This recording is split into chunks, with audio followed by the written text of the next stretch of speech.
Mayong adlaw kaninyong tanan mga pinalangga. Welcome na sabdi sa atong minugbong pagtuon dinhi sa balaang kasulatan o kinin na sab si Brother Titing makiguban kaninyo sa pipila lamang ka mga minutos. Ang uluhan sa ato karon nga mensahe ako kining giuluhan og ulahi na ang tanan. Ang una nato nga mga teksto nga atong pagbasahon dinhi makita sa Proverbio kapitulo 1 versikulo 24 hangtod sa 28. Nagkanayon, tungod kay ako nagatawag, og kamoming balibad. Akong gibayaw ang akong tuong kamot, og walay tawo nga nagtagad.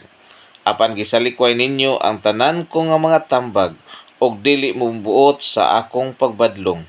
Ako usab mokatawa sa adlaw sa inyong pagkalaot, ako magatamay sa diha nga maabot ang inyong kahadlok. Sa dihang moabot ang inyong kahadlok sama sa usa ka bagyo og moabot ang inyong pagkaalaot sama sa usa ka limpos sa diha nga ang kasakit ug kaguol modangat kanyo og unya sila magasangpit kanako apan ako dili motubag, sila magapangita nga masingkamuton kanako apan sila dili makakaplag kanako. So kung atong napamalandong mga pinalangga, muni ang gisulti sa ato nga Dios ngadto sa tao o ngari apil kanato gipahimangnon niya daan human nga ang kaluwasan gitanyag kanato. Unya kung ang kaluwasan ato kini nga gibalibaran tungod kay nalingaw kita niining kalibutana karon sa mga kalipay o sa mga pagpaningkamot nato ning kalibutana atong nalimtan ang pagpangalaga diha sa Ginoo, ug kun masira na ang kaluwasan, moni ang mahitabo kanato. Tungod kay sa diha nga abling kaluwasan ang Dios kanunay nagtawag kanato apan ang tao matud pa apan kamo mibalibad. Unya ang iyang ditong punto sa diha nga kamo nasab ang akong panimaslan kamo mahadlok kayon. Ngano man gihulagway niya ang paghadlok sama sa usa ka bagyo. Ang unang pananglitan nga ang tao kun ang Dios manimalos sama sa usa ka bagyo. Siguro kita dinhi sa Mindanao dili kayo makasinati gawas lang atong ubang mga dapit nga kadtong perting kusugas hangin sama atong sa Pablo gani nga bagyo. Murag part sa Mindanao naka-experience. Pero kami nagikan gid mi didto sa Bicol region mga pinalangga. Pag ingon signal number 3, among balay, kuan man gyud kanang haligi namo mga kahoy raman ang among mga atop kay Kogon. So, nianang panahon na pag signal number 3, ginahigtan na ni Papa, ginabantingan nagpisi ang o gihigot sa kahoy ang pisi nga nakatapot sa sa balay tungod kay sa panahon nga mokusog na kanang gitawag signal number 3 ang among atop ana mga pinalangga, mga tukas kay kuan raman Kogon. Unya kami ana ug mabasa na gani mo abot na gani ang tubig, musulod ng tubig sa ulan. Ang buhaton ni Papa, pataguon na lang mi sa lamisa unya kanang butangan na lagbanig aron di mi mabasa. So kami ni adto hadlok kay magtingog gud na ang bagyo.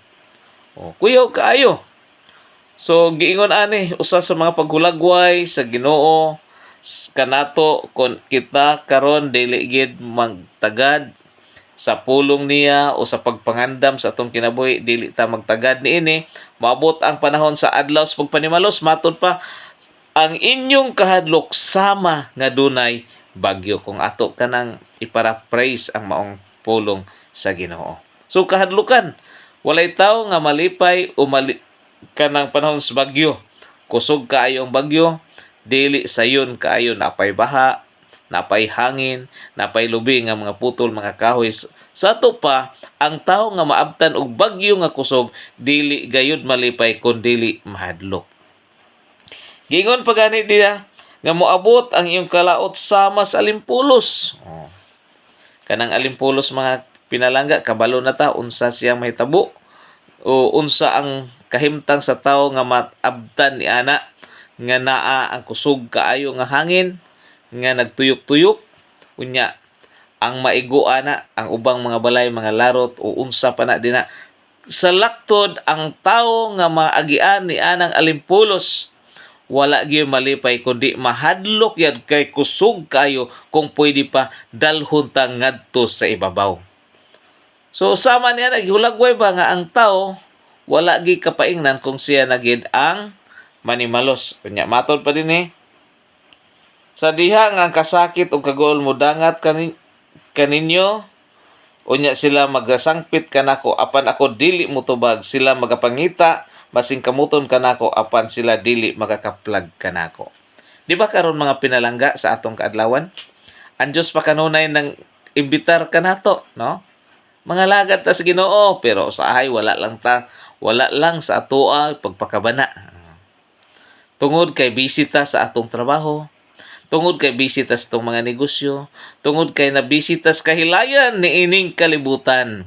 So ang Diyos karon nagpanawagan pero wala lang sa atoa. Pero pag abot nga mosira na ang kaluwasan kay giingon din kamo mutawag apan ako di na mo tubag. Nga naman unsa naman din ang panahon na adlaw nas panimalos, sira na ang kaluwasan, wala nay panahon sa paghinulsol. Ang tao mutawag sa Ginoo pero wala na. Ulahin na ang tanan. So wala na mutubag nga Ginoo tungod kay kini siya nga may tabo mo ni ang silot. Kabantay mo kagabi mga kigsunan o sa atong nang labay nga pagtuon nga ang kalibutan moabot gyud ang panahon nga wala nay tao kay ang tanang daotan nga matay tungod kay silot to sa Ginoo ug mo ni ang mahitabo sumpay kini sa atong pagtuon nga ang tanang mga daotan nga wala manumbaling sa tawag sa Ginoo samtang adli pa ang kaluwasan. Ang dangatan nila mga matay ug mo ni gihulagway ngang ilang kahadlok dili basta-basta gihulagway sama sa bagyo, gihulagway sama sa alimpulos nga diin sa diha nga motawag sila mangayo og tabang pero wala na sila'y kaikyasan. Wala na motubag nga Ginoo tungod kay kining panahona adlaw na sa pagpanimalos. Unsa pagid ang paghulagway sa Dios mga pinalangga sa mga tao nga diin wala manumbaling sa mong kaluwasan unya miabot ang panahon nga nisira na ang kaluwasan ug ang mga tao nga unsa man gihatagan na og sentensya og gihatagan na og silot. Dinhi gihulagway mga pinalangga sa Amos kapitulo 5 versikulo 19. Atong lantawon pila lang ni ka mga teksto. Amos kapitulo 5 versikulo 19 giunsa paghulagway sa Dios ang mga tao nga dinha o kadtong mga tao nga wala manumbaling sa dinha nga ang Dios nagpanimalos na. Giingon dinhi versikulo 19. Ingon sa usa ka tawo nga may kalagyo gikan sa usa ka leon, og unya ang usa ka oso mitagbo kaniya. Kung miadto sa usa ka balay, og manuko sa iyang kamot sa bungbong, og usa ka bitin mipaak kaniya. Nasabtan na ninyo mga pinalangga? Sa diha nga ang tao gusto na mo ikyas gikan sa silot sa Ginoo, diba? Di man ta gusto nga maigo tag alimpulos, di ta gusto maigo tag kusog kaayo nga bagyo. Mo manay normal ato kay di kita malipay kung maig-an ta na. Sa laktod sa panahon sa pagpanimalo sa Ginoo, ang tao gusto mo ikyas ni ana. Apan giunsa paghulagway ni propeta Amos ang mga tao nga gusto mo ikyas. Gihulagway sa usa ka tawo. Sumala din ning Amos kapitulo 5 versikulo 19, gihulagway ni propeta Amos nga sama sa usa ka tawo nga naglakaw sa dalan. Samtang naglakaw siya sa dalan, nakasugat siya og unsa to? Leon. Siyempre kay leon. Ang mga dagko ganing elepante kaya ganing patyon, kita pa nga gamay rata kaayo kay sa leon. Siyempre, sa tungod sa kahadlok nato nga nagbaklay tas dalan, unya nasugatan nato ang leon, mubalik ta. Mubalik ta sa atong giagian. apan unsang pagkahitabo nga si dihang mo balik ta giingon naay uso nga naapod sa atong luyo. So unsa may itong paingnan? Kung moabanti na leyon, kung moatras na uso, unsay buhaton di tipasta sa dalan, normal.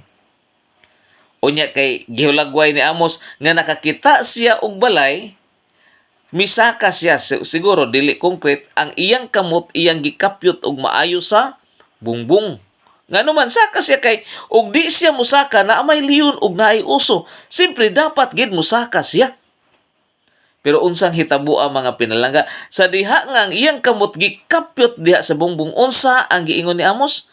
Naamay bitin sa bungbong duol sa iyang kamot. Nakaron, kung mabuhi siya, posible kaonon siya sa leon o sa uso. Kung di pud siya mamuhi, posible pud paakon siya sa bitin. Kung ikaw ka na hitungdan mga pinalangga, unsa ba itong buhaton? Wala. May unta og damgo kay pwede ra ta mamata kay para mawala ng tanan. Apan kini giulagway sa Dios, pinaagi kang propeta Amos nga kun ang tawo mo ikyas gikan sa silot sa Ginoo, di gayud makaikyas nga sama nga nagbaklay siya sa dalan, nakausugat siya liyon. Pagbalik niya naapod ang uso, pagtipas niya sa kasya katkat siya sa bungbong sa balay naamay bitin. Sa laktod nga pagkaistorya, bisag asa kita tago nining kalibutana, kun ang Dios manimalus na sa tawo nga dautan nga wala manumbaling sa pulong sa Ginoo, wala gyoy kaikyasan. Napagyud mga pinalangga. Sa Amos Kapitulo 5, napay gidugang din. Amos Kapitulo 9, versikulo 2 ug 3. Nainindot kayo nga gisulti ang alagad sa Ginoo gyapon ninyo. Giun sa paghulagway ang tao nga gusto mo iskapo, gusto mo ikyas gikan sa silot sa Ginoo. 2 ug 3 ingon dinhi, bisan sila magakalot ngadto sa Seol, gikan dito kuhaon sila sa akong kamot. O bisan sila mukatkat ngadto sa langit, gikan dito yudyuron ko sila. Bisan pa sila magatago sa ilang kaugalingon dito sa kinatumyan sa Carmelo, pangitaon ko sila o kuhaon ko sila gikan dito. O bisan sila taguon gikan sa akong mga pagtanaw sa ilalom sa dagat, dito suguon ko ang tigiwalo nga siya magapaak kaniya. Yon sa paghulagway. Doon ay mga tao nga naghuna-huna, kung panahon na ang mahitabo, mas marunong man ko, magkalot ko sa ilalom, tago day ko sa ilalom sa yuta. Magbuhat kong dako kay foxhole, para nga dito ko di ko maapektuhan sa kapungot sa Ginoo. Pero giingon dito, ang Ginoo mukuha dito, pinaagi siyang kamot. Ipagawas kita aron silutan. Pananglitan maingon ta nga, moadto ko sa langit, magsakay kog magbuhat kog maayong buhaton nako aron di ko makapil sa mga kadautan dinis kalibutan. Di gyapon pwede kay yudyuron kita dito. Kung moingon ta nga mutago kita sa kinatumyan sa bukid nga atong gihuna-una nga wa nagid didto ang mga silot sa Ginoo, di gyapon pwede kay ngano man tuo ang Ginoo magkuha didto. Kung moingon ta mutago tas ilawom sa tubig o sa dagat, kay dito gawas no nata di takapil sa silot, matod pa sa Ginoo, kuhaon ko sila or ipapaak ko sila didto sa tagiwalo. Kanang tigiwalo mga pinalangga og sa ato pa na din siya mamala bitin. Sa ato pa, kung atong lantawon, bisag asa tago ang tao, naghuna-huna nga mutago mo ikyas gikan sa kapungot sa Ginoo, pero kung ang Dios na gani ang manimalos, wa gyud tay kataguan mga pinalangga.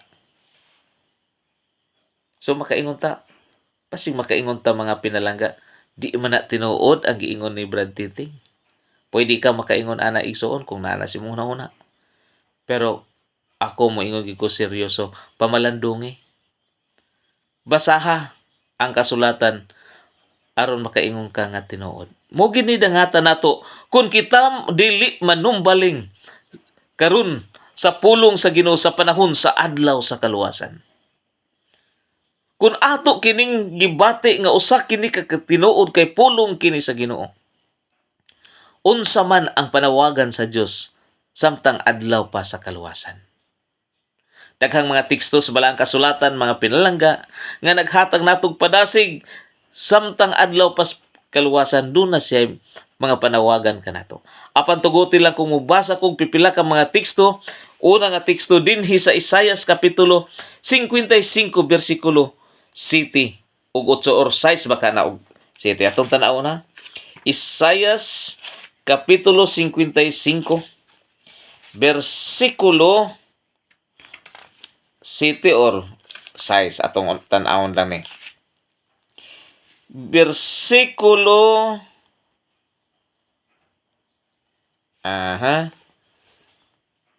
6 nag-ingon din Pangitaan ninyo si Jehova samtang siya hikaplagan pa. Sangpitan ninyo siya samtang anaa pa siya sa duol. Pabiyai sa dautan ang iyang dautan o sa tao nga dili matarong ang iyang mga hunahuna. Og pabalika siya kang Jehova og siya maluoy kaniya og sa atong Dios kay siya mopasaylo sa madagayaon gayod. So nining panahon sa adlaw sa kaluwasan ang panawagan sa Dios aron ikaw ako dili makaapil sa maong kadautan nga gisulti sa nanglabay nato nga pagtuon nga ang mga tao mga matay mga ubos o kamatay ang mga tao sa kalibutan nga mga dautan pinaagi sa katapusang 7 ka hampak o pinaagi sa gininhawa sa Ginoo sa nanglabay natong pagtuon. Kana siya nga mga panghitabo mga pinalangga aron makaikyas tanana kinahanglan atong pangitaon ang Dios samtang hikaplagan pa. Sangpiton nato siya samtang naa pa siya sa dul, meaning kay karon kay adlaw pa man sa kaluwasan maurong panahona nga moduol tas Ginoo. Isurrender nato sa Ginoo ang tanan nato nga mga kapakyasan. Isugid nato ngadto kaniya ang tanan natong mga kabalakan ining kinabuhi. Ug atong Lord, gusto kong mangalagad kanimo. Pero nahaylo pa ko ning kalipay ning kalibutan. Tagai ko Lord ug kasing-kasing. Tagai ko Lord ug hunahuna nga dili nako malipay ning kalipay ning kalibutan. Mga kalibutanon nga kalipay. Tagai ko Lord ug kasing-kasing ug hunahuna nga dili nako mabalaka sa akong ugma. Kontento nako Lord nga unahon nako pagpangita ikaw sa akong kinabuhi. O kontento nako Lord nga ikaw ang magagiya sa akong kinabuhi sa matag adlaw sa akong pagpagkinabuhi nining kalibutan. Igsoon og mga pinalangga nining taknaa. Ako magahanyo kaninyo nga samtang karon panahon pa sa kaluwasan. Dili ta maglangan-langan sa pagduol sa Ginoo. Kung atong gibati man karon sa atong kinabuhi nga dunay mga kapakyasan sa tuwa ug wala pa ta mangayo og arrangement sa Ginoo. Panahon karon sa dili pa ta matulog. Panahon karon nga sa dili pa ta magbuhat sa mga butang nga atong pagabuhaton alang sa atong kinabuhi. Unas tanan muduol ta ngadto sa Ginoo, luhod og atong pangayuan og pasaylo aron ikaw ug ako takos sa kinabuhi nga walay katapusan. Hangtod na lang sab sa sunod nato nga pagtuon. Ako naglaom nga kini nga mensahe mahimo kining panalangin kanimo og kanako og kanatong tanan. Ang Dios magauban kanatong tanan.